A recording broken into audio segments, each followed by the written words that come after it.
Electrochemistry अर्थात वैद्युत रसायन चैप्टर में ये बहुत ही इम्पॉर्टेंट टॉपिक है इलेक्ट्रोलिसिस ऑफ साल्ट यानी लवण का वैद्युत अपघटन।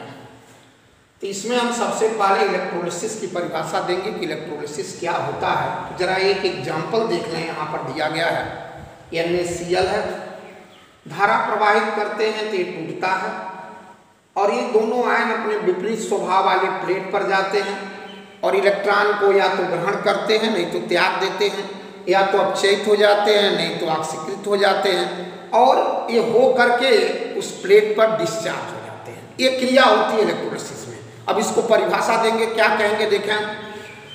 जब किसी वैद्युत अपघट्य के विलयन में विद्युत धारा प्रवाहित करते हैं तो वह अपने आयनों में टूट जाता है और ये आयन अपने विपरीत स्वभाव वाले प्लेट पर एकत्रित होते हैं और ऑक्सीकृत या अपचयित कहें या इलेक्ट्रॉन को ग्रहण करके या त्याग करके मुक्त हो जाते हैं, डिस्चार्ज हो जाते हैं। तो इस घटना को हम वैद्युत अपघटन कहते हैं। एक बार और देखें, जब किसी वैद्युत अपघट्य के विलयन में धारा प्रवाहित करते हैं तो वह आयनों में टूट जाते हैं।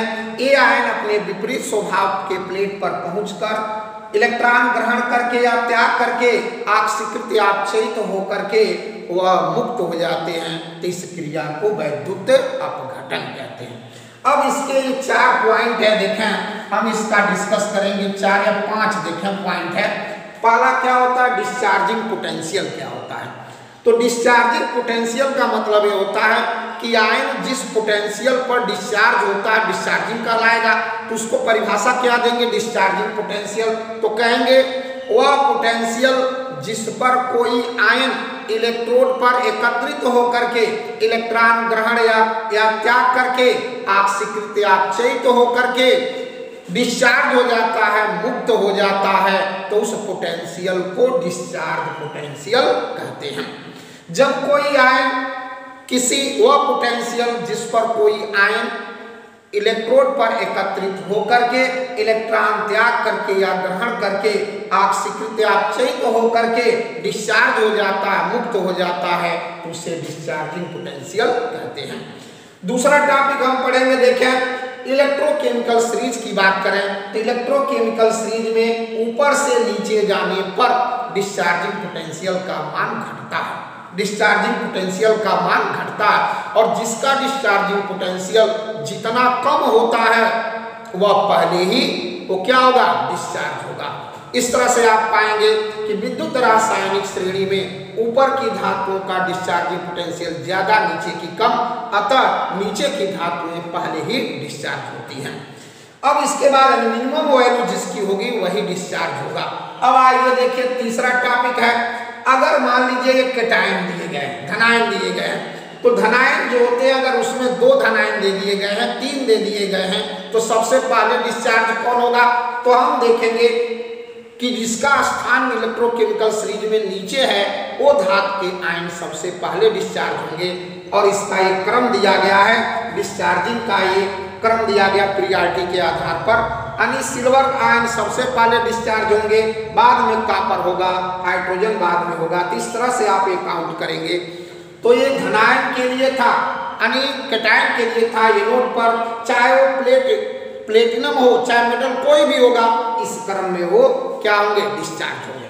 अब प्रश्न आता है कि जो एनायन है, ऋणायन है, वो क्या करेंगे। तो एनायन यहाँ पर देखेंगे ये जो ऋणायन होते हैं वह एनोड पर जाकर एकत्रित होंगे और उनका एक क्रम दिया गया है। लेकिन इसमें 2 पार्ट है, एक तो अगर प्लेटिनम इलेक्ट्रोड है तो इसका क्रम ये होगा, iodide, bromide, chloride, hydroxide ion है, नाइट्रेट आयन है, सल्फेट आयन, तो इसमें प्रियॉरिटी इस क्रम में मिलेगी। तो इस जो है ये पहले आयन जो होते हैं मुक्त होते हैं। जैसे अगर सल्फेट और OH आयन है 2 है तो इसमें आप देखेंगे OH आयन पहले डिस्चार्ज होगा। लेकिन कंडीशन बदल जाती है, जब मेटल रख देते हैं, साल्ट भी वही है, उसी का मेटल इलेक्ट्रोड रखते हैं, यानी मेटल जब एनोड रखते हैं तो उस समय आप देखेंगे ये प्रियॉरिटी आ जाती है। अर्थात ये धातुएं जैसे aluminium, zinc, lead, copper, silver, इनका जो है ये जो होते हैं जब इनको रखते हैं जलीय विलयन है तो उस कंडीशन में आप देखेंगे कि उसमें ऑक्सीजन न मुक्त होकर के जो एनोड होता है वो स्वयं क्या होता है, गलने लगता है, नहीं कटने लगता है, वो आयन में कन्वर्ट होने लगता है। तो 5 कंडीशन है, ये था electrolysis of salt.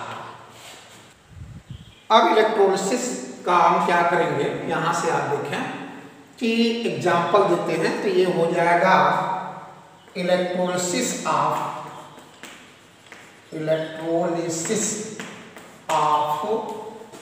Fusion NaCl, गलित यानी पिघला हुआ सोडियम क्लोराइड का अगर हम इलेक्ट्रोलिसिस करें तो क्या प्राप्त होता है। तो सबसे पहले देखें, जो ही हम इसमें धारा प्रवाहित करेंगे तो यह अपने आयन में टूट जाता है और ये पॉजिटिव आयन है, ये नेगेटिव आयन है, दोनों अपने अपने विपरीत स्वभाव वाले प्लेट पर जाएंगे। तो सबसे पहले देखें एट एनोड की हम बात करें तो एट एनोड पर क्या होगा, एनोड पर क्या होगा, ये एनोड क्या होता है, पॉजिटिव होता है, तो ये नेगेटिव वाला जाएगा।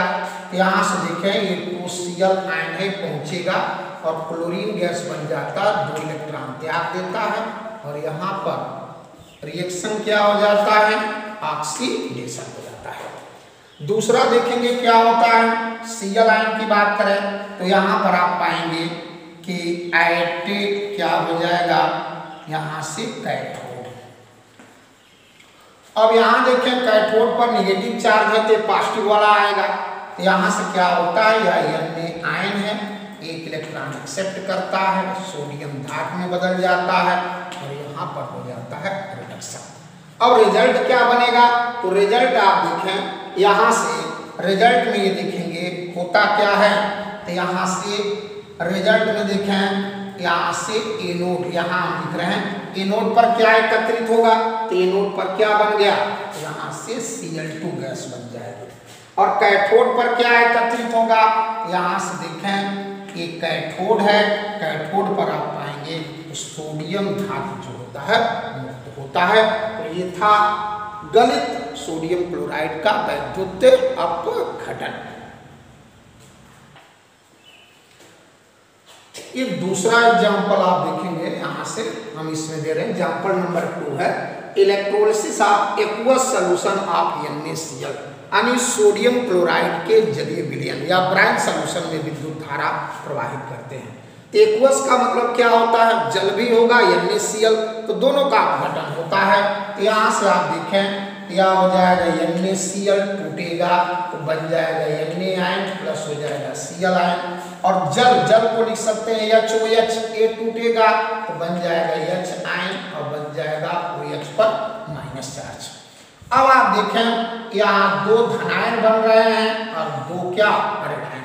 तो अब इस कंडीशन में हम पीरियडिटी देखेंगे, लेकिन यहाँ से आप पीरियडिटी में आ पाएंगे कि हम ऐसे अक्रिय अगर इलेक्ट्रोड है तो उस कंडीशन में देखें सबसे पहले हम एनोड की बात करें तो यहाँ से देखें ये हो जाएगा एट एनोड। एट एनोड पर क्या मिलेगा, तो एट एनोड पर देखेंगे एनोड क्या होता है, पॉजिटिव होता है तो निगेटिव आएंगे, तो 2 आयन है, Cl भी है आयन है, मतलब क्लोराइड आयन और हाइड्रोक्साइड आयन दोनों है। तो यहाँ से आप देखें इन दोनों में पीरियडिटी देखेंगे तो पीरियडिटी आपको किसकी मिलेगी, क्लोरीन की मिलेगी। OH जो होता है नीचे है, तो नीचे है इसका मतलब क्या होता है, इसकी वैल्यू लो है, तो लो है इसका मतलब ये देखेंगे कि Cl आयन जो होगा यहाँ से इसकी पीरियडिटी इसमें मिलेगी। और सोडियम में देखें तो Na का स्थान ऊपर है, H का स्थान नीचे है, तो इसमें पीरियडिटी किसकी मिलेगी, H की। तो इस तरह से आप देखें एट एनोड पर क्या होगा, तो एट एनोड पर जो होता है Cl आयन एकत्रित होगा, यहाँ से 2Cl आयन बन जाएगा Cl2 और प्लस 2 इलेक्ट्रॉन, यहाँ पर क्रिया हो गई ऑक्सीडेशन। उसी तरह से यहाँ से देखेंगे 2H आयन है और ये 2 इलेक्ट्रॉन एक्सेप्ट करेगा, ये हो जाएगा एट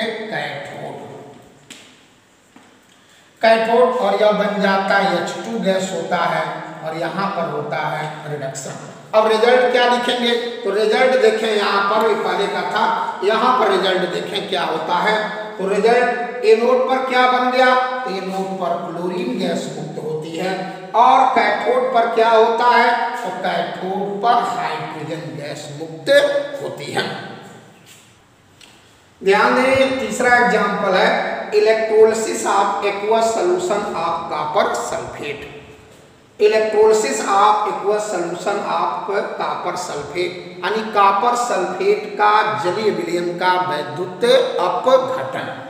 अब ध्यान दें, देखेंगे किस कंडीशन पर होगा, पीटी इलेक्ट्रोड पर देखेंगे। तो यहां पर आप देखें ये क्या हो जाएगा, यह हो गया CuSO4 है, टूटेगा क्या बन जाएगा, तो Cu पर +2 चार्ज और प्लस SO4 पर माइनस डबल चार्ज, और जल में से HOH ये टूटेगा तो H आयन बन जाएगा और OH आयन बन जाएगा।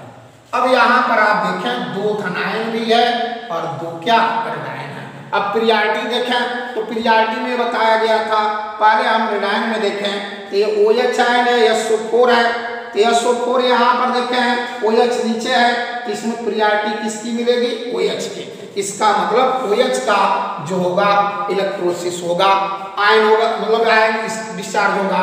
और इसमें दोनों में देखें तो कॉपर का स्थान नीचे है, हाइड्रोजन का स्थान क्या ऊपर है, तो इसमें पीरियडिटी किसकी मिलेगी, कॉपर की। तब आप देखेंगे यहाँ से बन गया कॉपर और इसमें OH बनेगा, तो यहाँ ऐड एनोड पॉजिटिव होता है, इसमें कौन सा आयन आएगा, OH। जब OH आएगा तो यहाँ से देखें 4OH पर माइनस चार्ज, ये टूट जाता है तो बन जाता है 2H2O और प्लस हो जाता है यहाँ पर O2 गैस और प्लस हो जाता है 4 इलेक्ट्रॉन, और यहाँ क्या हो जाता है, ये आप देखेंगे ऑक्सीडेशन हो जाता है। उसी तरह से कैथोड की बात करें तो इसमें आ जाएगा ये Cu पर +2 चार्ज है, 2 इलेक्ट्रॉन एक्सेप्ट किया और ये बन जाता है Cu, और यहाँ पर हो जाता है रिडक्शन हो जाता है। अब रिजल्ट क्या देखें, तो अगर कॉपर सल्फेट के जलीय विलयन में प्लेटिनम इलेक्ट्रोड की उपस्थिति में विद्युत धारा प्रवाहित करते हैं तो उस कंडीशन में आप देखेंगे एनोड पर क्या प्राप्त होगा, तो एनोड पर जो होता है ऑक्सीजन गैस मुक्त होगी, और कैथोड पर क्या होगा, यह कॉपर जो है मुक्त होगा। अब आप देखें एग्जाम्पल नंबर 4। एग्जाम्पल नंबर 4 क्या है, कॉपर सल्फेट का जलीय विलयन, लेकिन इलेक्ट्रोड किसका रखा गया है, कॉपर का। तो जब कॉपर का इलेक्ट्रोड रखते हैं तो सबसे पहले देखें ये बनता तो ये है। अब आप पाएंगे यहाँ पीरियडिटी किसकी होगी, तो पीरियडिटी एनोड पर तो यही दो रहेंगे, इन दोनों में क्या होता है, यहाँ से आप पाएंगे कि एनोड पर हो जाएगा, यह जो होता है एनोड है, एनोड और कैथोड में देखें ये तो क्या है, कि कैथोड का तो एक ही रह जाएगा। अब एनोड पर देखें तो ये जो निगेटिव आयन है इसमें आप पाएंगे बताया गया था कि जब उसी धातु के इलेक्ट्रोड को रखा जाता है तो इस कंडीशन में आ जाएंगे। अब यहाँ पर OH की पीरियडिटी नहीं मिलेगी, यहाँ पर देखें SO4 है, OH है, अब पीरियडिटी किसकी मिलेगी, कॉपर की। तो इसलिए कॉपर जो होता है, तो पहले हम एनोड की बात करें तो एनोड पर जो होता है यह स्वयं कॉपर का जो एनोड है वह टूट करके ये आयन बन जाता है, ये 2 इलेक्ट्रॉन हो जाएगा, यहाँ ऑक्सीडेशन हो जाएगा। और कैथोड पर तो दिया ही गया है Cu +2 चार्ज है, ये 2 इलेक्ट्रॉन एक्सेप्ट करेगा और ये कॉपर में बदल जाएगा, यहाँ पर हो जाएगा रिडक्शन। एक बार और ध्यान दें, अगर कॉपर सल्फेट का जलीय विलयन है और इलेक्ट्रोड कॉपर का रख देंगे तब इनकी पीरियडिटी में, अब इसमें आप देखेंगे तो ये दोनों ऊपर है, पीरियडिटी नीचे देखी जाती है, तो यहाँ पर आप देखेंगे कॉपर नीचे है, अतः यह कॉपर जो होता है, जो कॉपर का इलेक्ट्रोड है वह स्वयं आयन में टूटने लगता है, तो यह हो जाएगा, ये क्रिया होती। इस बात को ध्यान में देंगे कि अगर जो सॉल्यूशन है उसी का अगर इलेक्ट्रोड रखते हैं तो वह स्वयं धातु जो होगा, जो इलेक्ट्रोड रखा गया है वो टूटन आयन में कन्वर्ट होने लगता है। तो यहाँ से ये मिल गया, अतः एनोड पर क्या एकत्रित होगा, तो एनोड पर कॉपर एकत्रित होगा, और एनोड सारी यहाँ देखें एनोड पर क्या हो जाएगा, तो एनोड पर आप देखेंगे वह स्वयं टूटेगा, टूट करके किसमें कन्वर्ट हो जाएगा, आयन में हो जाएगा। और कैथोड पर देखेंगे यहाँ से क्या होगा, तो कॉपर जो है मुक्त होगा। ध्यान दें, electrolysis of the aqueous solution of silver ion, silver nitrate के जलीय विलयन का जब आप गठन करेंगे पीटी इलेक्ट्रोड की उपस्थिति में, यहाँ से आप देखें या AgNO3 टूटता है तो ये बन जाता है Ag पर प्लस चार्ज, NO3 पर माइनस चार्ज, और जल का गठन होगा तो यह बन जाएगा H आयन, अब प्लस हो जाएगा OH आयन। अब आप देखें इसमें 2 धनायन भी बने और 2 ऋणायन भी बने। तो सबसे पहले एनोड पर ऋणायन की बात करें तो NO3 ऊपर है और OH क्या है, नीचे है।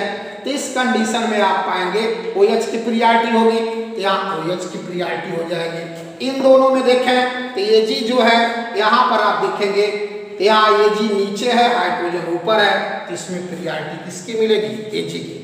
अब आप देखेंगे तो यहाँ एनोड पर क्या हो जाएगा, यह हो जाएगा 4OH आयन, टूटेगा तो 2H2O, अब प्लस हो जाएगा O2, अब प्लस 4 इलेक्ट्रॉन, रिएक्शन हो जाएगा क्या, OH हो जाएगा, और दूसरा क्या हो जाएगा यहाँ Ag आयन हो जाएगा, इलेक्ट्रॉन को एक्सेप्ट करेगा और यहाँ पर हो जाएगा Ag, और ये हो जाएगा Ag हो जाएगा, यहाँ हो गया रिडक्शन।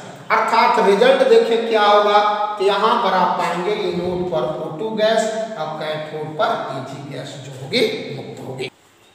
अब इसके बाद यह एग्जांपल नंबर 6 देखें क्या हो जाएगा।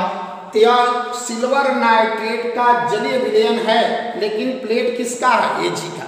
तो उस समय कंडीशन क्या होता है देखें, आयन तो ये दोनों बनेंगे लेकिन एनोड पर आप देखें जब वही धातु का प्लेट हो जाता है मतलब इलेक्ट्रोड, तो उस समय अब इसकी प्रियॉरिटी देखेंगे तो यहाँ पर आप पाएंगे नाइट्रेट आयन ऊपर है, OH आयन भी ऊपर है और सिल्वर क्या है, नीचे है। इसका मतलब एनोड पर वह खुद एनोड जो है टूट के आयन में कन्वर्ट होने लगता है। तो यहाँ से क्या हो जाएगा, Ag आयन हो गया, और उसके बाद ये क्या करता है, Ag स्वयं Ag इलेक्ट्रोड है वह क्या होता है, Ag आयन में टूट जाता है, इलेक्ट्रॉन यहाँ से निकलता है, एक क्रिया ऑक्सीडेशन हो जाती है। कैथोड पर देखें तो कैथोड में इन दोनों को देखेंगे तो यहाँ से क्या हो जाएगा, ये हो जाएगा Ag आयन है, इलेक्ट्रॉन को एक्सेप्ट किया, Ag में कन्वर्ट हो जाता है और यहाँ पर हो जाता है रिडक्शन। अर्थात रिजल्ट में आप देखेंगे क्या होगा, एनोड पर क्या प्राप्त हो, एनोड जो है स्वयं अपघटित होकर के Ag आयन बनाएगा और कैथोड जो होता है वह बना देगा Ag आयन, इस पर एकत्रित हो जाता है। ये देखें एग्जांपल नंबर 7 है, aqueous solution of sulphuric acid. तो पहले हम H2SO4 को तोड़ दें तो ये टूटेगा, क्या हो जाएगा 2H आयन, विद्युत धारा प्रवाहित करेंगे तो अब प्लस बन जाता है SO4 पर माइनस डबल चार्ज। फिर उसके बाद यहाँ से आप देखेंगे जल का क्या होता है, HOH है, ये टूटेगा तो बन जाता है H आयन, अब प्लस हो जाएगा OH आयन। अब इसमें आप देखेंगे ये पीटी इलेक्ट्रोड है तो उस कंडीशन में क्या होता है, पीटी इलेक्ट्रोड में तो होता क्या है, यहाँ पर तो एक ही धनायन है और ये क्या है, ऋणायन है। तो सबसे पहले एनोड की बात करें तो SO4 का स्थान ऊपर है, OH का स्थान नीचे है, अतः प्रियॉरिटी किसकी मिलेगी, OH की। तो एट एनोड यह हो जाएगा 4OH आयन, 2H2O प्लस हो जाएगा O2 प्लस 4 इलेक्ट्रॉन, और यहाँ पर क्या हो जाता है ऑक्सीडेशन।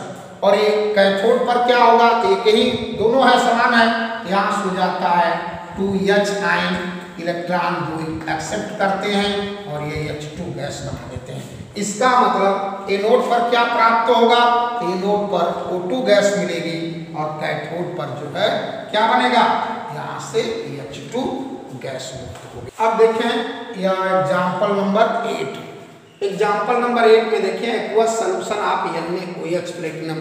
तो यहाँ से आप देखें NaOH है, या NaOH से भी टूटेगा तो क्या बन जाएगा, Na पर प्लस चार्ज, OH पर क्या माइनस। वाटर टूटेगा यहाँ HOH तो यह बन जाएगा H आयन, अब प्लस हो जाएगा OH आयन।